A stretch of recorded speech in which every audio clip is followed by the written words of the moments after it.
I'm Chris Oppenheim. People call me Church. I'm the owner of Interstate Inc. in Los Angeles, California. We cater almost exclusively to recovering addicts, and we have a program in place to help artists with addiction issues get their lives and careers back on track. We're trying to raise awareness, educate others, and reduce the negative stigmas associated with addiction.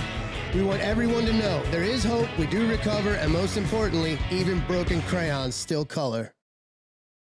Welcome to today's episode of the Broken Crayons podcast here at Interstate Inc. My guest for today is quickly making a name for himself in the entertainment industry with his comedic skits and his outlandish stunts. He has actually been set on fire for your entertainment. He's also a recovering addict with a story to tell. That's why he's here today. Ladies and gentlemen, Skinny Vinny. You. What's up, dude? What's up, dude? Tell me. I'm honored to be a guest on your show, dude. I'm honored to have you. Yeah, man, it's fun. And what's better than getting tattooed while shooting the shit? That's my daily routine. I figured why not make a show out of it? Yeah, dude, you must hear a lot of crazy stories from people. I do, and I realized we could definitely, other people would thoroughly enjoy these stories. Yeah. I tattoo all walks of life, but the one thing they all have in common is recovery. Yeah. And one thing is for certain, that us recovered addicts, we have a lot of crazy stories to tell. Yeah. So, where did the nickname come from, man? So Skinny Vinny came from, it was literally just me in the sober living trying to come up with an Instagram name because I started working with Zach, and I was his filmer, and then I started filming for his crew. So it just made sense to start an Instagram, and I just didn't know what to name it, and I was like, oh, what rhymes with Vinny? And so I was just like, oh, Skinny Vinny, and it's like ironic, you know, I'm nowhere near skinny. Yeah, well, it's like calling the big dude tiny. Yeah. And so, but Skinny Vinny was taken, so I was just like, oh, well, I want it to be Skinny Vinny. Skinny Vinny was taken? Yeah. And so I ended up putting 666 at the end of it. And I remember it. Yeah, and it worked out, and then I started to make a little name for myself, and then I still really wanted the handle Skinny Vinny, because it's better for marketing, and it's just a better ring to it, and it took me 3 years to finally get a hold of the guy who owned the Skinny Vinny handle, and I remember you saying that. yeah, and I finally got a hold of him, and I was like, listen, dude, I'll pay you whatever you want. Just give me the name. And he was just like, dude, you can have it. Like, I haven't used that Instagram since high school. He was like in his late 30s working for ESPN, and really? and yeah, he forgot that he even had it. And so he just gave it to me. And the way Instagram works is, when they go and delete a page, it takes a while. It takes like a month. And so every day, a few times a day, I would check to make sure that, like, before anybody else took it, and it was driving me crazy. And then one night at like 11:30 at night, I went to check it, and I ended up getting it, and I was super stoked about it. Right on. Yeah. So, let's talk about addiction, man. For sure. Because regardless of what you got going on these days, you got a fucking hell of a story. Yeah. We all got a past, but I think addicts have a scary one. You know, it's just some people that, some people watching, that's why we're sitting here. Yeah, for sure. It's funny because I grew up with my mom being an addict, and my pretty much like 90% of my family being some sort of alcoholic or addict. And I grew up seeing what alcoholism and drug addiction did to people. I had a first class ticket to that shit. So I always made a promise to myself growing up that I would never become an addict or an alcoholic. And like, my mom was gnarly, you know. She was the real deal heroin addict, and she didn't play. No, she didn't play, but she was different, dude, though. You know, like, she was able to keep a job, and it really didn't make her life unmanageable, you know. And Yeah, functioning addict for sure. Like for someone like me, I'm nowhere near functioning addict. I couldn't keep a job. I couldn't keep relationships. I couldn't keep anything. But my mom somehow, she worked for Yale University as the in the athletic department. So she was in charge of all like the sports fields and stuff, and she worked her ass off for almost 30 years there. And when I was around 10, she picked me up from school one day, and she was like nodding off at the wheel, and I remember just crying and saying, "Listen, you don't have like my father's not here anymore. He passed. My sister wasn't in our lives anymore. So I was just like, listen, if you keep doing that shit, I'm gonna leave, and you're gonna leave. You're gonna have no one left, and you're gonna be alone."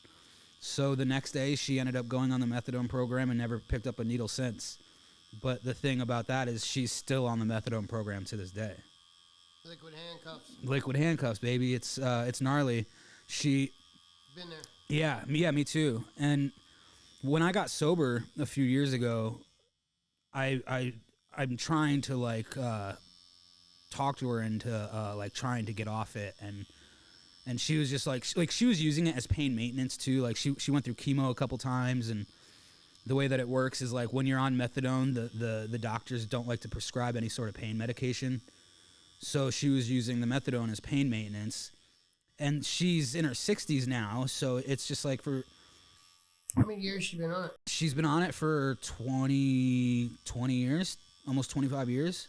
She's one of those rare success stories where Yeah. Because for me it was just a gate shot. Yeah. You know. For me it was just like Get well and chase the real deal. Exactly. I ended up smoking a lot more crack when I was on methadone. Funny, but it's not funny. Yeah. I could like look back and laugh at everything now just because it's the insanity in it, you know. It's the sickness is so real that it just nowadays I could just laugh. It's funny you mention that, dude, because like same. We laugh at things that normal people will not fucking find. Yeah. You know what I mean? Yeah. And I need that. Yeah. That's why I surround myself with recovering addicts, because I realized at some point that we crossed the line, and we're either going to hang out with addicts in active addiction or addicts in recovery. Yep. We don't have that choice no matter. It's one or the other. Yep. Because if I'm not doing the recovery thing, I'm using. You know what I mean? Yep. So. Yeah, man, it's crazy, dude. And when I turned the way that the whole using shit started, I don't know, man. I think growing up, I grew up in like a very low income neighborhood before I moved to Old Saybrook, and What area? Where are you from? so I originally from New Haven, Connecticut, and then eventually my mom moved us up to Old Saybrook just because it had better schooling, and moving to Old Saybrook was it was like a culture shock, you know, because everybody in Saybrook, it's a very like white privileged, white privileged upper class town, very small. Everybody knows each other. Like the main street is literally like an eighth of a mile long, and so for me coming from like a very low income city to Old Saybrook, I felt out of place, and I've always had this need to like be wanted. And to to fit in, yeah. And I didn't really have issues fitting in, but there's some sort of like emptiness in me for so long, and I always just tried extra hard to fit in and to seem cool, and and so I get it. yeah, like doing things for the wrong kind of attention. Yeah, totally. Fighting and fucking. Yeah, that even bleeds into like what I do today with the whole content stuff. You know, it's like it boils down to me being an attention whore. And stick with what you know. Yeah, exactly. And yeah, so and then like we started smoking weed at like 15, 16 around there, and didn't really go out of control with it at first. And then I had a normal high school experience. I had like average grades, and once high school ended, I feel like that's when me and my friends really went above and beyond to get fucked up in any way we could. You know, traveling the country, going to college parties to all of our friends that went to college, and like following festivals and like, you know, we were a big thing with like following Fish around or Phil Lesh and Friends, and then like yeah. Yeah. And then that's when nitrous came into play, and ecstasy and MDMA and one thing that I couldn't get enough. It wasn't like, oh, let me party for one night and then call and give it a rest for a while. It's like, no, I need this all the time, every day, and I need to do it. I need to get as far, like as close to the line of death as possible. Dude, my motto used to be, if it ain't synthetic, it's fucking pathetic. Yeah, exactly, dude. You know, and it's even in my sobriety today, it's like I take things to the extreme. You know, it's I definitely consider myself an extremist. But what are you taking to the extreme though? Like fucking, it's all stuff it's different. We were talking last night at a meeting about risk taking. Yeah. You know, and it's like the risks these days are calculated. They're healthy. They're for positive, sure. Yeah. Productive. You know. Yeah. And this is one of those examples for me. Like, I don't fucking do anything in front of a camera. You know? Yeah. Which is funny because that's why I hit you up. Yeah. Like, I didn't even know you were producing podcasts. Which, by the way, you know, people watching, you're producing this one. Yeah. So technically, I'm paying you to get this. Life's good. But I knew that you were in recovery, which is one of the main reasons I hit you up. And aside from that, I knew that you had some experience with this kind of shit. Yeah, I grew up. Here we are. Yeah, camera work and production work has always been a passion of mine. It all started with skateboarding. Like, as soon as I was introduced to skateboarding and a video camera, that's when like I knew what I wanted to do. And skate too. Yeah, it's a little 1980s deck tattooed on my leg. hell yeah. I my first dream, I wanted to be a professional skateboarder. But just by the look of me, just by the look of me, I was always too fat to be any good at skateboarding. So I decided I wanted to pick up a camera and start filming all my buddies. So that's how I was introduced to a video camera. And then Jackass came out in the year 2000, and I became obsessed with that. So that became my next dream, was I wanted to travel the world with my bros, do stupid shit on camera for other people's entertainment. And that was my dream for a very, very long time, until drugs and alcohol came in the picture. And my dreams and passions just slowly faded away. You know, and especially like it's a dream like that seems so far-fetched for somebody living in the Northeast in a very small town, and like Hollywood just seems so far away, and the entertainment industry just seems so far away, that it was always just a passion. I really didn't know how to get to it. But then when the drugs and alcohol came in the picture, that was my life. That's all I cared about. So the passion just went out the window. Same. You know, I was doing really well with tattooing at one point. I owned some shops in Baltimore and stuff, and, you know, starting to do conventions and really get out there and, you know, mingle with those crowds. And I put it all in a spoon, dude. Yeah. You know? Yep. All of it. So I can relate. It's the insanity is real, man. It's like the dreams and passions that we've had our whole lives just go away so fast once we're introduced to the fucking needle. Like everything, no matter what it is, even our level of maturity gets put. Yeah. You know, like it's bizarre. Yeah. I didn't know how to pay bills. Like I didn't know how to function like a normal person, you know. But again, I didn't want to function like a normal person. No.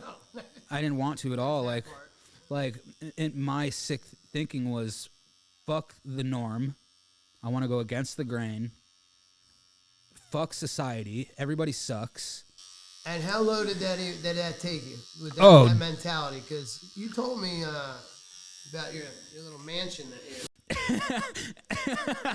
It was a mansion in my eyes, dude. Right? That's the part. You look in the mirror and think, I'm doing all right. Yeah. Got 6 fucking teeth. Yeah, dude, it took me to the lowest of the low, you know? Well, what I thought was the lowest of the low, because my low just kept getting lower. It took me, like when I was on the East Coast, it took me to living in a porta potty for a couple years. And For how long? For a couple years. But it was my Yeah, exactly, you know? And the way that I was thinking of You it, said it was a nice one because it was a handicap. it was a handicap size one, so I had room to like make a bed on the floor. That's not funny. Yeah, the way that I like, thought about it was like, oh, I have my own bathroom. As long as long as I have my needle and my Obama phone to watch Netflix. My Obama phone to watch Netflix. Yeah, then I'm good. You know, it's like, I was comfortable. That's the sick part about it. And then it got to the point where I accepted that this is gonna be my life forever. And once I accepted it, then you know it's. Yeah, there's like no, it's almost impossible. Yeah, and and I had my run-ins with the law. You know, my whole thing People was. don't even realize just how fucking strong that demon is. Yeah, dude, Once it's that monkey's fucked on your up. Back, it's like nothing matters. Yeah, it's super fucked up, you know. And there have been times here and there where I tried to get sober, but I was really getting forced into it. I never really wanted it for myself. Like some court order shit. Yeah, court ordered shit, or doing it for my mom, or like some friends helping me to get sober, and it never worked out. Before I got sober this time, I never was able to get past 30 days for years. Yeah, I've been there. Do that the 90 days at the most, pink cloud kind of situation, Yep. and then fucking fall right back on. Yeah. When I came out to LA, dude, like how I got to LA is kind of funny. So I used to be friends with somebody in Connecticut who I used to run with and get high with, and he ended up snitching on me and having my house raided. And and then I didn't see him for years, and There's a common misconception that there's friends in this. yeah, exactly. And he ended up eventually coming out to LA to get sober himself. And then 6 years go by. I guess he found out that I was struggling in the fucking porta potty, and somehow got my number and called me and was like, "Hey man, I want to apologize for what I did, and I want to help you." And he flew me out here, but I didn't have any intentions of staying sober. My whole thinking was, it's easier to be homeless in LA than it is in Connecticut. You know, so I was like, "Fuck right, I'll take your plane ticket." Right. So I went to the rehab that he put me into, and I was there for 2 weeks, you know, and then I found my way to Newport Beach, and then I found out that it's so easy to find drugs in California, even if you don't know anybody. And yeah, I was homeless on Newport Beach for about a month, and started making my way up north, and ended up on Skid Row for a couple months, you know, and my mom was still paying for my insurance at the time. So every now and then I would take advantage of that and go into sober livings just to sleep in a bed and Dry out for a minute. yeah, dry out for a minute, get some food in me, and then I'd go right back out, you know, and it was a vicious cycle for so long. And no intentions. That shit going. The homelessness and couch surfing and the lowest of the low was a good maybe 4 or 5 years. The last 2 of it was like the porta potty, me coming out here, Skid Row, Newport Beach. That was the last 2 years of it. And then We can get used to anything, can't we? yeah, I know. And I thought I was good at being homeless. Yeah, I thought I was good at it. And it's I think I turned Learn like what time, what restaurants are told, what dumpster. yeah. What bathrooms I could use to go fucking shoot dope into. You know, it's like it's shit like that. And dude, one of the some of the gnarliest events happened to me like while I was on Skid Row. Like I was literally trying all day to score dope, and eventually found some at like 11 p.m. all the bathrooms that I would use were closed, and I was just like, oh, I was too dope sick to find anywhere else, so I just said fuck it, and I was on the corner of 7th and San Julian, and I just took a seat on the curb and started to set up my all my stuff, yeah. And right when I was about to do it, a cop drives by, puts his light on me. He's like, really, dude? Yeah, and dude, all I had to my name was a backpack with some clothes in it and a skateboard. And he gets out, and like I thought, like I still had the tie around my arm. I still like everything was on my lap. I was fucked. And he's like, dude, what are you doing? Really, bro? Yeah, he's like, you're not even trying to hide it. And I was just honest with him, you know. I'm like, listen, dude, I'm not from here. I came out here to get sober, and it's not working. I don't know what to do. And he was just like, dude, you know where you're sitting right now? Last night, someone was stabbed, and 2 nights ago, somebody was shot and killed. And I was like, dude, honestly, I don't care. Right. You know? And he was like, dude, grab your shit and get out of here. He didn't even take my drugs. He was just like, get your shit and get out of here. Yeah, get your shit and get out of here before you get killed. So that's what I did, you know, and dude, I didn't know who I was anymore. You know, I didn't. I was the sickest of the sick, and I didn't know what to do, man. It was fucked. I was gonna you know, like this goes back to like taking things to the extreme. I like shooting dope to the point where I'm touching death. I'm at death's door. Yeah, if I did a shot of coke, it was no good unless I had a seizure. Yeah.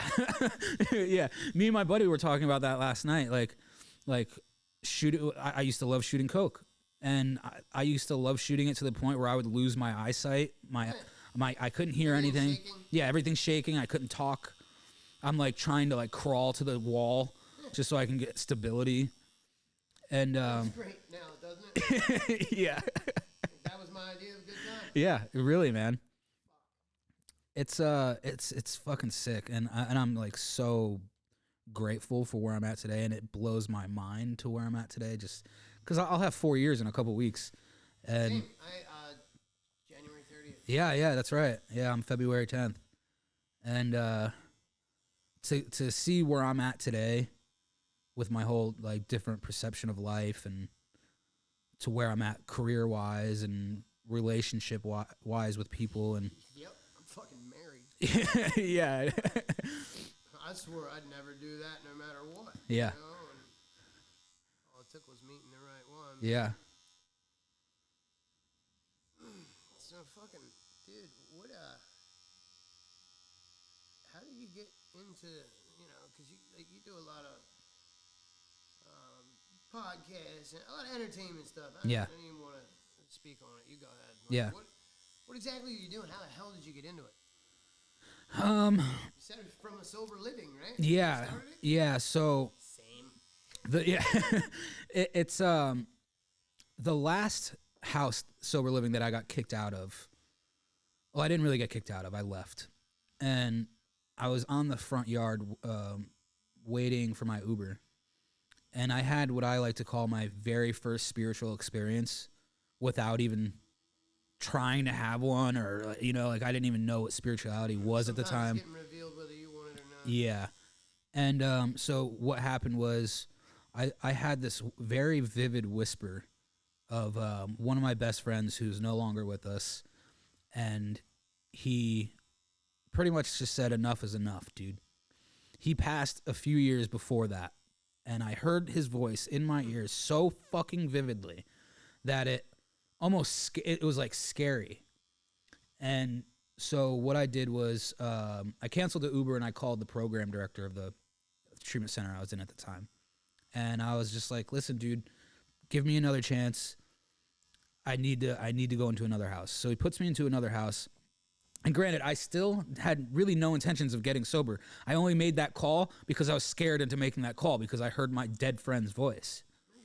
And he puts me into another house, and that's where I met Zach. And everybody knows him by Zach Ass. And I knew who he was because he already had some sort of internet fame and Yeah, a little following, and I was a fan of his stuff. And at the time, he needed a videographer, and I have experience with cameras, and he invited me to film a video for him. And the very first video that I filmed for him was we attached a boxing glove to a remote-controlled gas-powered car. And we went to Venice Boardwalk. He sat down, spread eagle, and we drove the remote control car into his nuts with the boxing glove. And the video ends up going very viral, and and my name's attached to this video, right? So, and all these people like Tony Hawk and all my idols and legends are liking the video, commenting, sharing, and all this shit, and my name's attached to it. And I'm just sitting here like, what the fuck, dude? Like, I was literally just in a porta potty a couple months ago. Yep. And I just made a piece of content that all my idols are seeing. And it was that dream that you had no idea how to achieve it. Exactly. Yep. That part's really crazy because how I got out here is it just is bizarre, you know. Mm-hmm. I got the phone call, hey, if you want to come out to LA, get your shit together, possibly get a shop off the ground, we'd love to have you. And I was gone.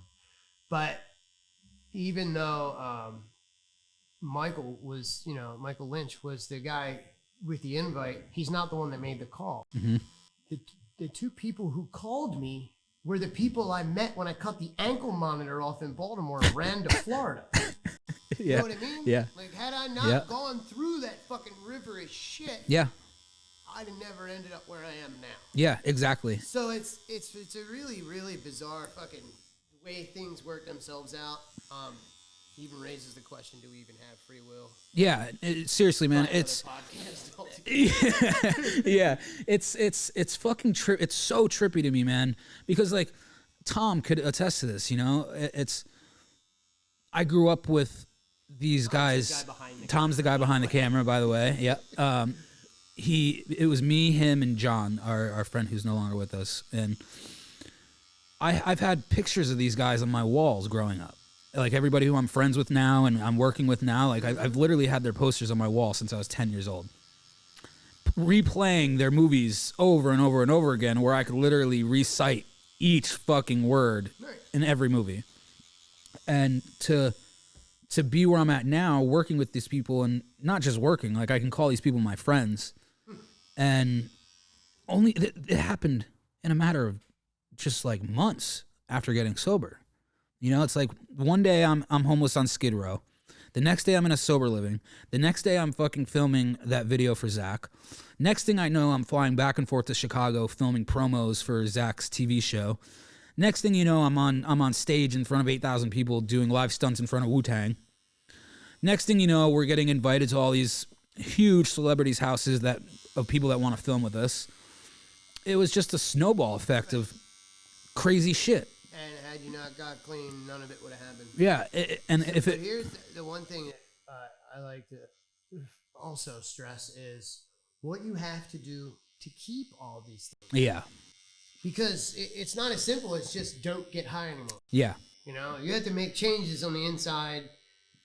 For me, I bit the bullet and worked the fucking steps in NA. Yeah.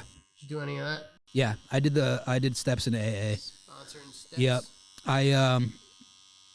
That's a funny story too. Like in the sober living that I was at, I was lying to my house manager, telling him I was doing the steps just so he would allow me to travel. You were 100% honest from the gate? Come on, bro. Yeah, and because all I wanted to do was travel, and make these videos with Zach, and workaholic shit. Yeah, yep. And so I was lying to him, and then eventually 9 months into being in the house, my house manager wanted me to work for the house. So I was like, oh yeah, of course, and then so now I'm on the other side of the fence where I'm telling people they have to work the steps when I haven't been working the steps. Right.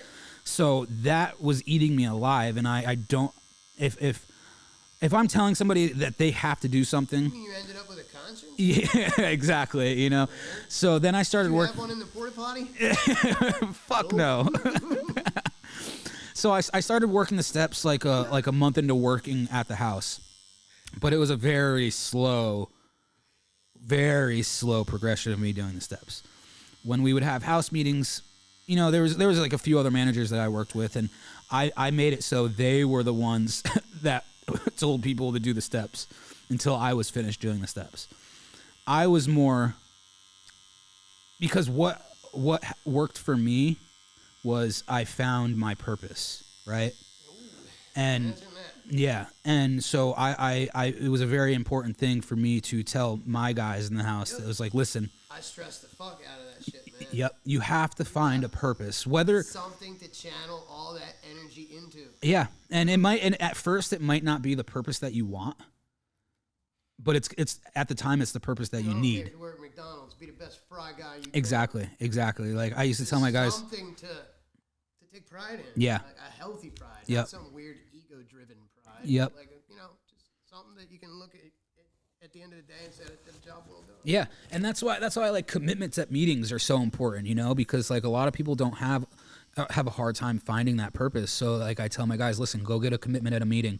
That's your purpose. You know, people are like depending on you to whether it's making coffee or shaking hands at the door or whatever, you know. Yeah. And yeah, and then while I'm working at the house, I'm working with Zach, and I was only behind the camera for about a year and a half, 2 years, and then Got in front of it, huh? yeah, and I didn't even mean to get in front of it. It was a prank. Zach ended up pranking me.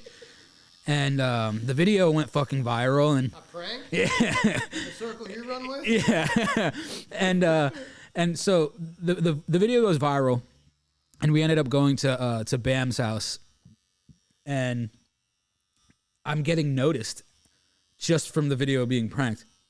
So, and I start to crave the attention right away. Right away, I started to crave it, and I was like, oh my God, this is amazing. So then, like, I was like, fuck it, let me try making my own content. And it was definitely a learning experience. And the main, like, I would film my own video, and right away I would send it to, like, the guys in the crew, and I'd be like, yo, is this good enough? You know, because, like, I wanted to impress these guys. Right.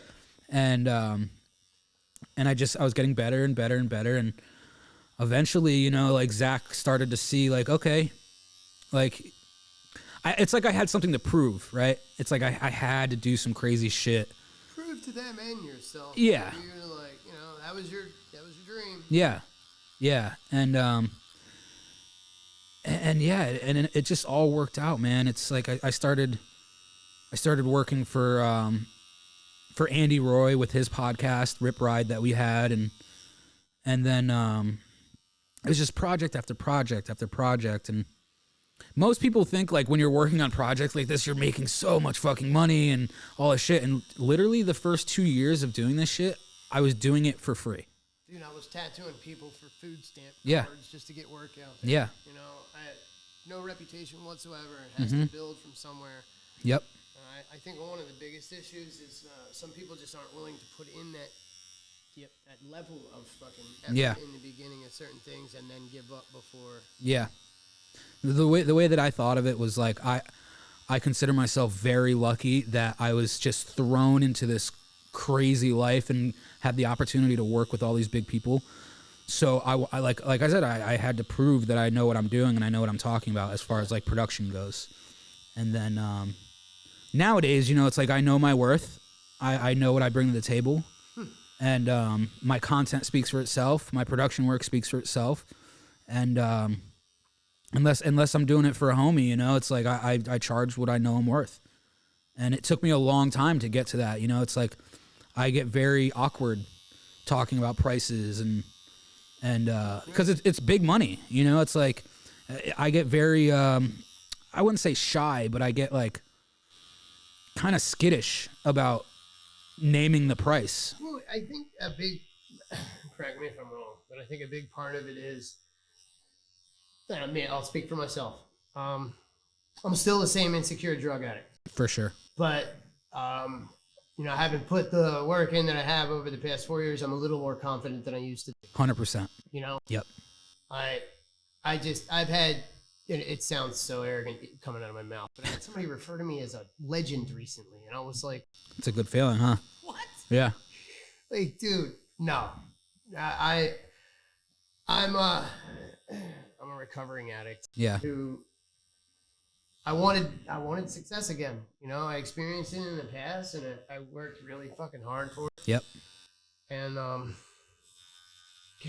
anything above and beyond where I was is a blessing. Absolutely. That's the way I looked at it, and it's already becoming bigger than I ever dreamed it would. You know, Yeah. When I first came out here with nothing but the clothes on my back, I got employees now. Yeah.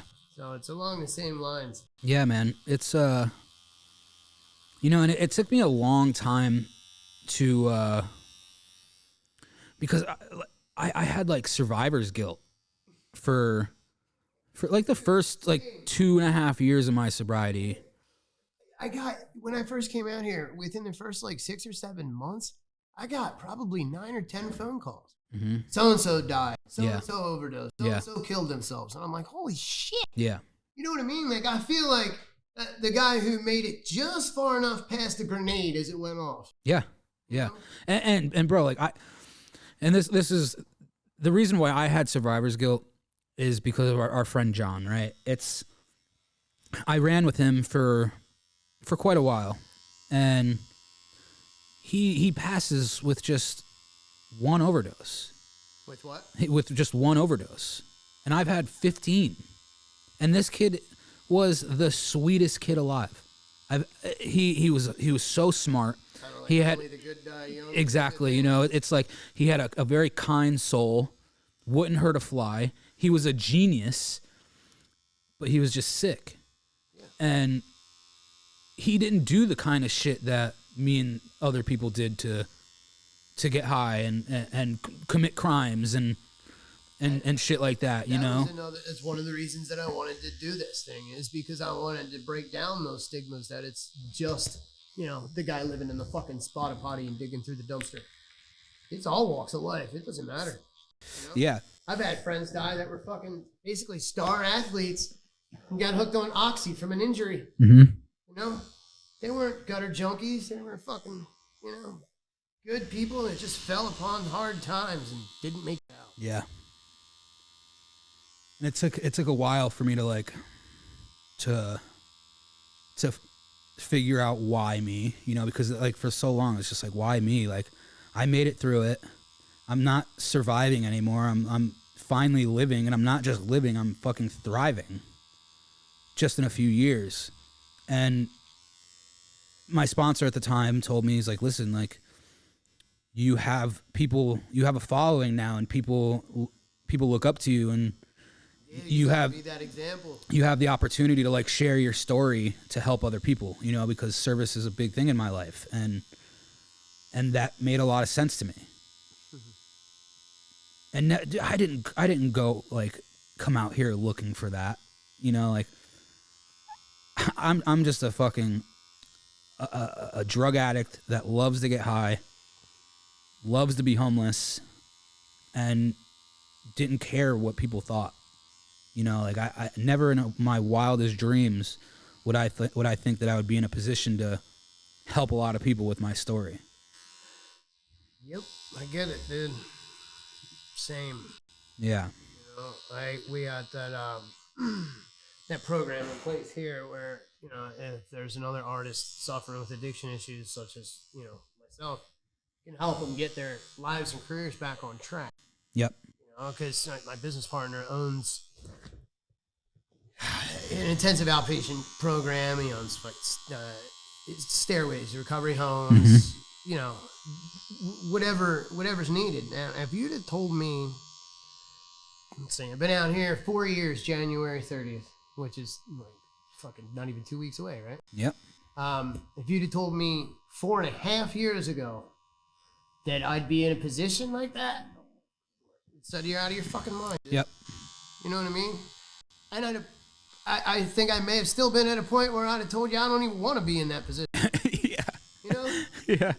Fuck that. I'm too selfish.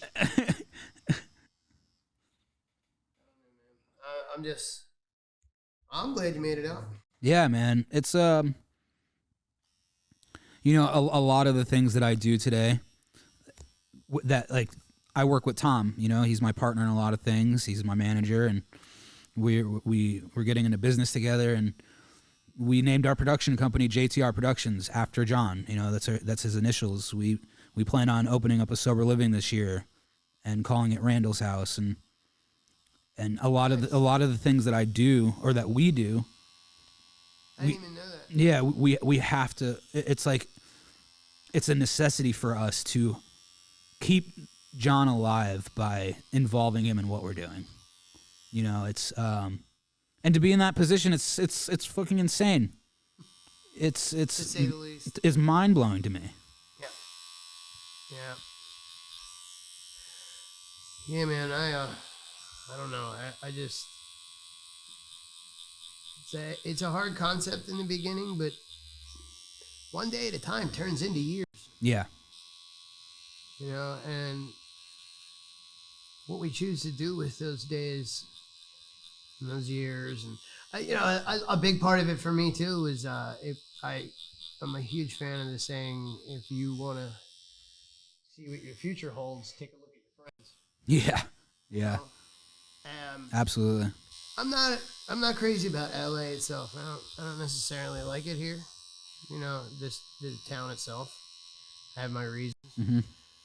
But man, the people I'm surrounded by, it's fucking bizarre, dude. Yeah. I've never been around a group of people that wants nothing but to see you succeed. Yep. Yep. Obviously their own successes. Michael and Travis, this shop is in their name. Yeah. They signed a lease like 2 years ago. I had 2 years clean, or around 2 years clean at the time, and they took a chance on like I said, it all falls on them. Yeah. But they were just like, and they don't bug me about anything. Yeah. Now let me ask you a question. Trust, but at the same time, like they're just yeah. just want to see you do good. Let me ask you a question. The first like year or two of your sobriety, was it a very? Did you get cravings a lot? Cravings? I was out of my fucking mind. Yeah. I wouldn't even say I got a lot of cravings. I really wouldn't, because my mind was made up. Yeah. Say you need to surrender. I didn't have to surrender. Yeah. I was defeated. Mm-hmm. I was done. Getting high was the last thing on my mind, but my mind was twisted from the 10 straight years prior of, on a daily basis, I would drink at least a half a gallon of vodka with, shooting heroin, cocaine, yep, smoke crack, occasionally meth. Was on the East Coast, so it's a little less prevalent, but that was at least once a week. The bottom line is I was tattooing at a fucking trap house, and every single night when I was tattooing, whatever walk of life came through brought the drug that they do. If I was tattooing ravers, they brought fucking... Yeah. You know what I mean? Like, yep, synthetic psychedelics, fucking tattoo the bikers, the PCPs kind of... Yeah. And it took a good solid year for my brain to get over the damage I had done. Absolutely. During that 10 years. Yeah. It was bizarre, dude. For the first 7 months, I slept maybe 2.5, 3 hours. Yeah. I ended up in the psych hospital completely clean. Yeah. I was incapable of rational thought. That's the way I always put it. Yeah. I was fucking lost in the sauce. That situation improved slowly, but I'm telling you, man, yeah. on by a thread for that first year. The reason why I ask is because, and this is another reason why I consider myself very lucky, with everything that happened with Zach and me getting just thrown into this world that we're in now. Lots of temptation. Yeah, well, there was lots of temptation, but it was I didn't have any cravings, and it was very easy for me to say no when I was around it, only because this is what I've been dreaming of since I was 10 years old, and I knew that if I was to fuck up, it all goes away. That's all it takes. You know, like I didn't come out here to LA looking to get into the entertainment industry. I came out here because it's better weather to be homeless in. Which is phenomenal. It's a great reason to move across the country. So it was the first the first 2 years, there was really no cravings. There was no temptations. I was around a lot of things while I was on the road, and it was very easy for me to say no to things because of this life was just fucking handed to me. That's why it's so fucking trippy to me. You know, it's like the first time in my life that I actually handed to you. Yeah, right. It literally fell in my lap. Yep. Have I been working my ass off to keep it? That survivor's guilt aspect of it too. Yeah. How come I'm the one who got chosen? Yeah, exactly. You know, it's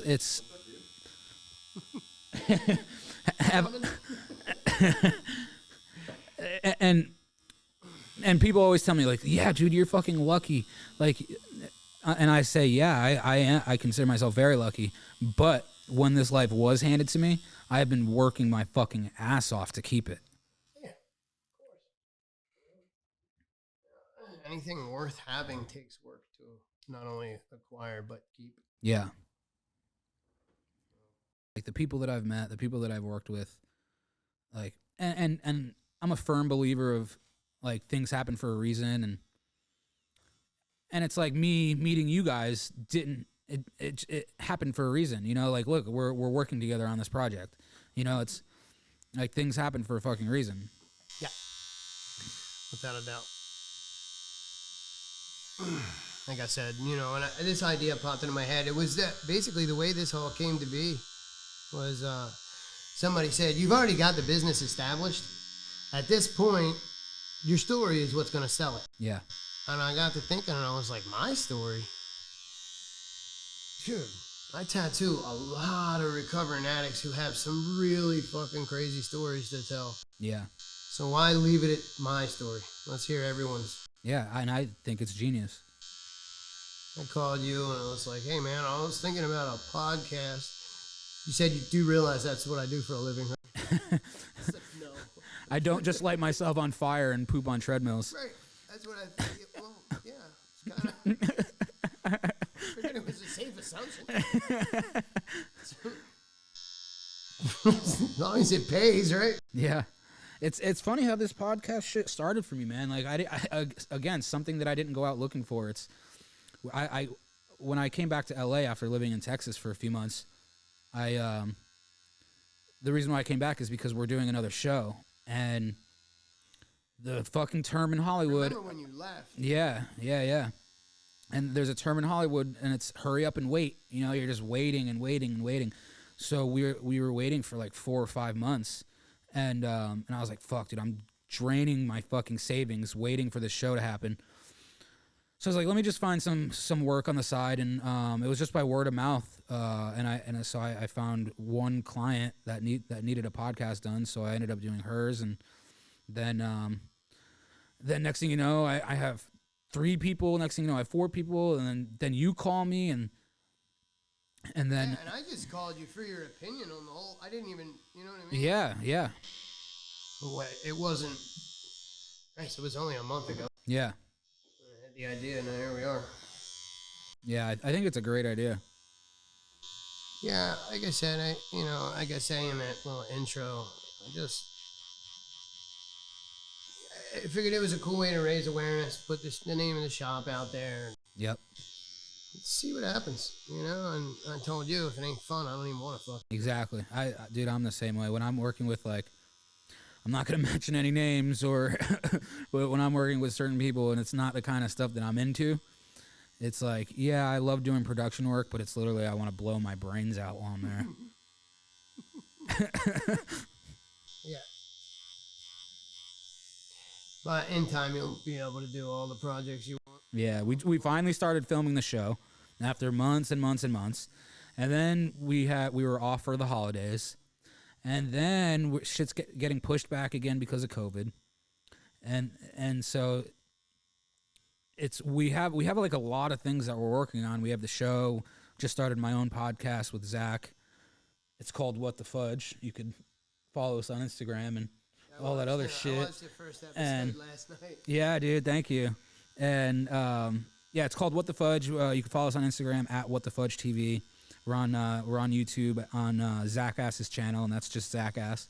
And then Zach has a movie out. He's in fucking Jackass 4, which comes out in a few weeks. Yeah, and that's crazy, dude. yeah, and He's on the damn movie poster. yeah, he's on one of the main movie posters. You guys That's live together, right? yeah, we live together, and that's the other thing, dude. It's like we were in the house together when he got the email, and and we remember saying to each other, "This has to be fake." You know, this is somebody fucking with us.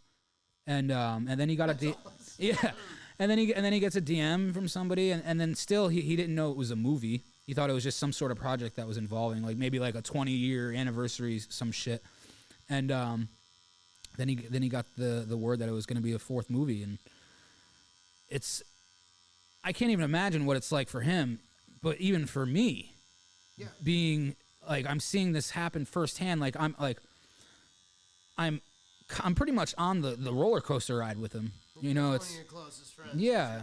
You know, we got sober together. He's my roommate. I was filming for him for years, and then we started making content together, and we've traveled the country over and over and over again together, and like I said before, it's just been a snowball effect of just insane shit. And none of it would have happened. Nope. My fucking porta potty. Nope. Bro, getting to LA was It a far nice fetched. porta potty. Yeah, it was a grade A porta potty. Just the idea of getting to LA was a far fetched idea. And never mind working in the entertainment industry with the people that I've looked up to my whole life.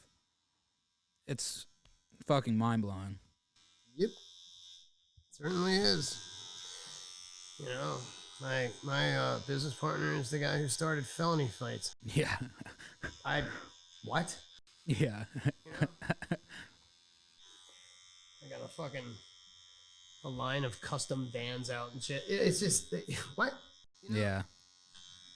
even if I saw myself getting clean, I didn't see the majority of the stuff that I'm involved in and I'm doing these days. You know? Yeah. And they say it's beyond your wildest. Don't leave before the miracle happens. I don't think I've experienced the miracle, the one they're talking about in that statement. That's why I stick around. Do you think You know does that make sense? that does make I've sense? experienced plenty of them, but not the miracle. Does that make sense? Yeah, that doesn't make sense. But do you think the miracle is not the phenomenon of craving, not having that? Do you think that could be the miracle? That in and of itself is, yeah. Yeah. Yeah, but absolutely. Yeah. No, but I think one of the things that keeps me going is like there's something so big that I can't even fathom it, and it's right around the corner. Yeah. And if I fucking walk away now, I'm not gonna say it. Yeah. Yeah. Yeah. You Yeah. know what I mean? Yeah. Yeah. It's like the drug dream where you wake up before you get the hit. Yeah. Yeah. Yeah. Yeah. Like I said, some things are funny that just shouldn't be. But yeah, man, I don't know. I'm in it for the long haul, I think. Yeah. Why Hank from Hell? Yeah. So Hank from Hell, I was introduced to Turbo Negro back in 2004. What is it? It's a band from Norway. I'm pretty sure they're from Norway. They're called Turbo Negro, and it's like a punk / metal band. I was introduced to them in 2004 when Viva La Bam was hot, and and I became a very, very big Turbo Negro fan. And when I came out here to LA and shit started popping off for us, and when I started the Instagram, I didn't think to go and follow people like that, you know, like I just followed my friends and like the Jackass guys and stuff. It really didn't dawn on me to go and follow like all the musicians that I love. And I think it was like 2.5 years into sobriety, 2.5 years of working in entertainment. Hank starts following me, and I was like, "Fuck, dude, I'm not even following him. What the fuck?" You know, and so I quickly follow back, and I wanted to give it a little bit before I DM'd him and be like, yo, man, I appreciate you following. You know, I'm a huge fan. And before I could even do that, he DM'd me and told me he was a fan of ours. And that shit blew my fucking mind. Like it was like one of those moments in my life where it's like I almost started crying. My heart was beating really fast. Like, you know, and and then from then I was able to like build this little friendship with him on over Instagram. And just back in September for Zach's birthday, like I made this little video with all the people we work with and look up to, like make these little birthday messages, and I put it into a big video, and Hank was part of it. And just a few weeks after that, he passed away. And so I thought this would be a perfect opportunity. You know, I don't know, but I want to say some sort of overdose or... That's kind of, yeah. Yeah. Talking about recovery. Yeah. We've lost people. I just, you know, it's unfortunate, but I thought it was a safe assumption. Yeah. You know? Yeah, it's and it hit me, dude. You know, it's like when celebrities pass or people that you look up to pass, yeah, it hurts. It fucking... But you became friends with the dude. Yeah, you know, but like I've never met him. I've never gotten to see him live. But to be able to talk to him for these last year and a half and him tell me that he's a fan, it's I thought that this was a great opportunity to like... There's some artists out there who I respect a lot, and they start fucking commenting on my tattoo work. I'm like, fuck yeah, you know? Yeah. You know, the machines that I use, that dude started commenting, and you know, he doesn't live far from here, so I ended up going over there to get like machine or parts or something. Mm-hmm. He handed me a machine and said, "Here, you know, I've been watching your work," and gave me a free machine and fucking gave me a promo code for people to use Interstate on his website and save 10%. Yeah, it's pretty cool that when somebody of that stature takes notice. Yeah. You know? So, yeah. Numa tattoo machines.